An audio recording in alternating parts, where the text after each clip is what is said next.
और आयरनी है वो क्या है कि the narrator wanted to marry a fat woman, किससे शादी करना चाहता था?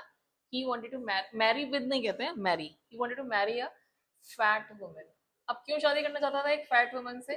कि बाय चांस उसने कोई गलती करी इन केस, तो वो लेडी उसके पीछे भाग ही नहीं पाएगी।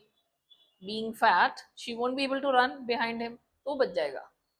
तो ऐसे स्टूपिड बड़े फनी से, ये ह्यूमर का भी एग्जांपल है, ऐसे आइडियाज उसको आते हैं। शीशे में बैठा बैठा सोच रहा होता है कि भाई तो शादी के लिए अब स्माइल रखनी है चेहरे पे, मुस्टैश रखनी है, मुस्टैश एवरीथिंग। मुस्टैश की स्पेलिंग MOUSTACHE, मुस्टैश। ठीक है, मुस्टैच नहीं कहना है, moustache, this is the pronunciation. He wanted to marry a fat woman. और बाद में आयरनी क्या हुई, शादी किससे हुई उसकी? He married a thin lady, बहुत ही पतली थी वो।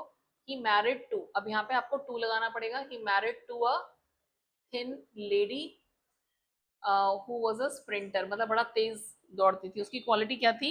She was a sprinter. So who was a sprinter, sprinter का मतलब होता है जो तेज दौड़ता है वो, तो she was a sprinter. So this is again the another irony that you have here, got it? तो ये आप आयरनी के एग्जांपल्स बताओगे कि सिचुएशनल आयरनी है यहाँ पे, कि वो सोच कुछ रहा था और कुछ और ही हो रहा है। ठीक है, पहले वाला वो शीशे वाला आयरनी वहां पे भी है। Second irony is here when he wanted to marry a fat woman, but in reality he married to a sprinter. ठीक है, तो बहुत तेज दौड़ती थी और बिल्कुल थिन थी। She was very physically active, she was very active physically, got it? तो ये हो गई हमारी irony.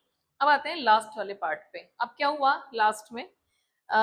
The narrator went away, went away भी नहीं, ही ran away.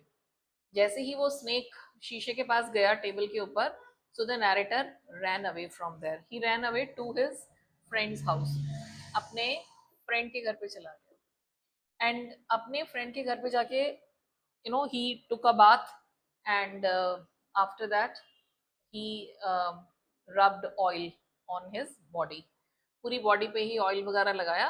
And next morning he came there, क्योंकि रात को तो आने की हिम्मत ही नहीं थी। अब नेक्स्ट मॉर्निंग जब वो आया तो उसने देखा कि the everything was stolen from his house, उसके घर में चोरी हो चुकी थी। अब तुम घर ऐसे खुला छोड़ के आ जाओगे, सो एवरीथिंग वॉज स्टोलन, सब कुछ चोरी हो चुका था वहां से, बस एक चीज बची हुई थी। क्या थी वो? हिज, हाँ, हिज स्पेलिंग क्या होती है वेस्ट की? ये कमर वाला वेस्ट में नहीं है, हाँ, VEST, वेस्ट, ध्यान रखना। तो डोंट गेट कंफ्यूज्ड, ये वाला वेस्ट ये कमर होती है, हमें कौन सा लिखना है यहाँ पे? VEST, वेस्ट मतलब बनियान, ब्रीफ्स एंड वेस्ट्स। ठीक है, तो कच्छा इज कॉल्ड ब्रीफ एंड बनियान इज कॉल्ड वेस्ट। तो ये आपको याद रखना है, this is very funny thing again. Funny क्या था इसमें कि ये जो वेस्ट है ये इतनी गंदी थी कि चोर उसे लेके ही नहीं गया।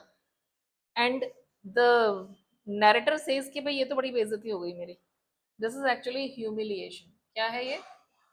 Humiliation. So he felt humiliated, उसको बड़ा इंसल्टिंग फील हुआ कि भाई इतना सारा सामान लेके गया है तो ये भी ले जाता, ये जो वेस्ट है इतनी गंदी सी छोड़ गया है ना, इसे धोके तो इस्तेमाल कर सकता था ना भाई, वॉश कर लेता साबुन से, तो he could have used that.